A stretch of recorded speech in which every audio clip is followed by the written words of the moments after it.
Hi guys, what is going on, and welcome back to another video on Conqueror's Blade. So, Javelin Sergeants. Once by far my favourite Javelin unit. I used to hate the Imperial Javelineers, and then I was shown the light and I've never looked back.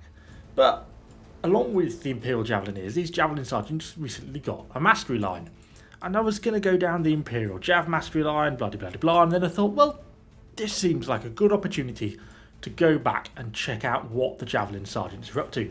So, amazingly, for an Evo video, I've actually completed the mastery line, which is quite an achievement. I'm quite proud of myself, if I'm honest, because it does add on actually quite a lot of stuff.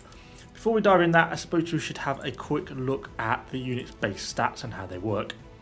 Now, essentially, the main difference between the Jav Sergeants and the Imperial Javelineers is Imperial Javs are okay versus units, but really good against heroes. Higher damage, but a lower amount of ammo.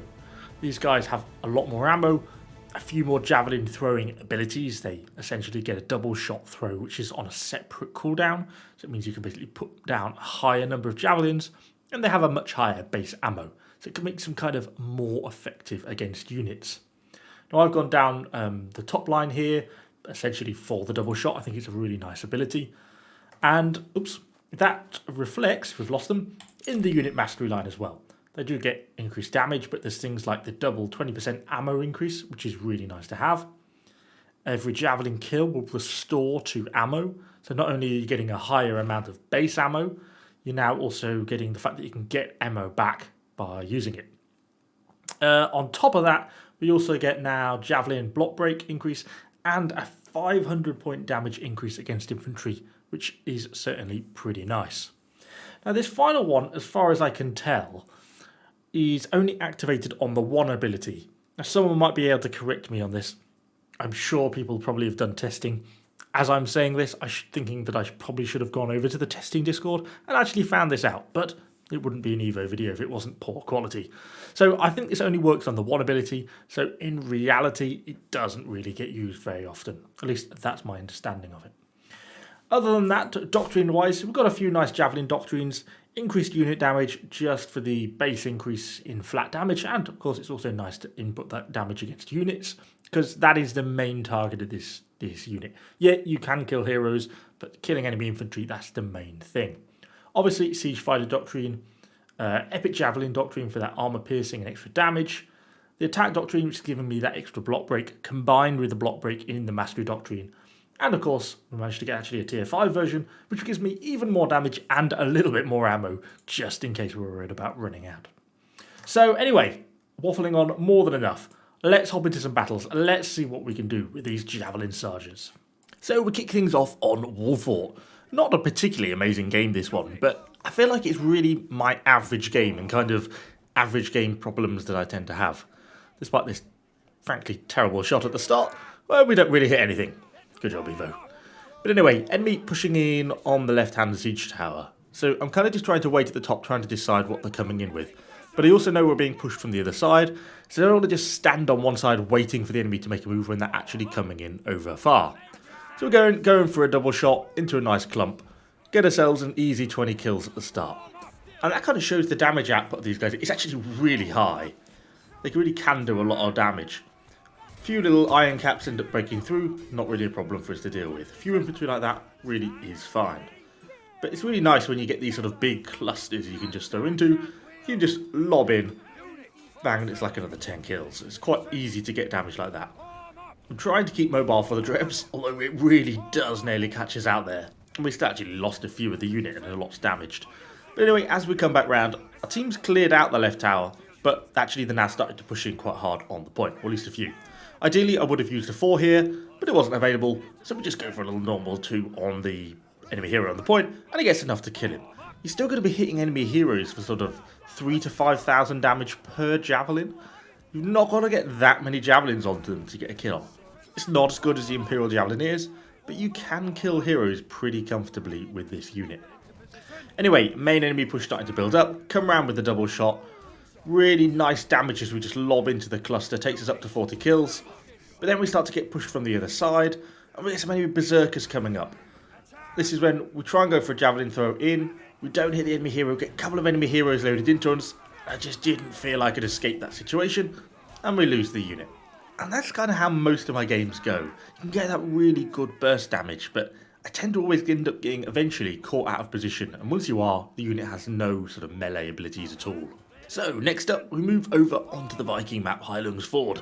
Just got the A gate down, and we're going in basically with the full mass.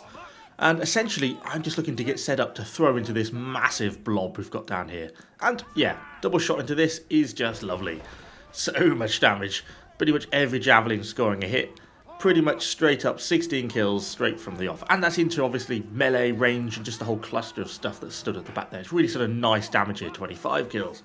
And so you can actually really burst quite a lot of damage really quite quickly with these javelins. And there we go, 33 kills in the first sort of 10 or 15 seconds of that engagement. The problem we've got, we are taking quite a lot of return fire just from enemy range. As you can see, the unit is taking quite a lot of damage. And actually in this case, I'm not really running out of ammo, I'm just running out of health because of the amount of enemy range they've got at the back.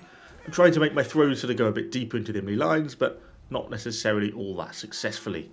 We are up to 40 kills, but really we need to sort of be getting more in. And because the unit's quite damaged, I'm a little bit reluctant to push them right up on the front lines, because I'm worried that they're just going to get themselves killed. So in the end, with sort of only 50 of them left, I just tend to send them back down to the supply point, get healed up, re-ammo, and then they can come back in. 60 seconds or so later, they're fully healed up, we're back in, I'm back pushing the A point, because we still haven't been able to get there. I'm just trying to use the unit in a similar way. A couple of enemy ranged at the back. Is a little bit optimistic trying to hit just a few units there like that. We managed to land one javelin, but not all that successfully. And then we're just doing the same thing, throwing into the cluster, just supporting the main team. Actually just quite a lot against some of the enemy cav that's pushing in as well. And we even pick ourselves up a little cheeky hero kill. As I say, those javelins do quite a lot of damage to enemy heroes. And we just keep cycling, pulling back, cycling, trying to stay sort of just that one step behind the team, but also stay close enough that all our javelins are going to be landing.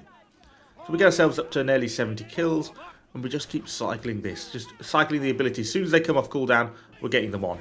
Actually use my one ability here on this couple of Yanyadao because it's a little bit more effective. But we do get pretty heavily stunned and knocked down by this enemy poleaxe who's trying to take us out. And now we're down to just kind of a few bits of the unit left.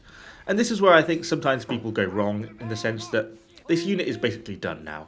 There's no point being super protective of the unit and worrying about it, trying to keep it alive.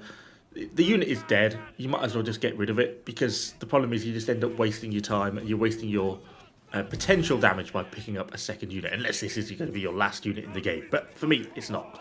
So we just pull them on and we push the A point with the hero and just use what's left of the unit. And so in the end, we do manage to capture A. So, Javelin Sergeants, are they worth it? I think they're quite an interesting unit. I don't think they're the most amazing tier 4 unit in the game, but the burst damage they now can put out with some of the benefits they get from the new mastery line does certainly make them competitive. They're certainly kind of the anti-infantry of the Javelin world. And kind of in the current season, we're currently in the Japanese season, a lot of the new seasonal units like the Onimusha that we just threw javelins into the face of there don't have shields. So they do actually seem to work quite well kind of in the current meta. A lot of unshielded stuff to kill, and you know, a double shot into the front of an Onimusha is pretty much the end of that unit. It will kill 80% of it. So anyway, yeah, certainly an interesting unit, certainly one that can be pretty effective, and it is quite fun when you get some really nice javelin throws off. Anyway, hopefully you've enjoyed the video. If you have, let me know what you think in the comments down below, and of course, subscribe to the channel to see more Conqueror's Blade content. Thanks for watching, guys, and see you all on the next one.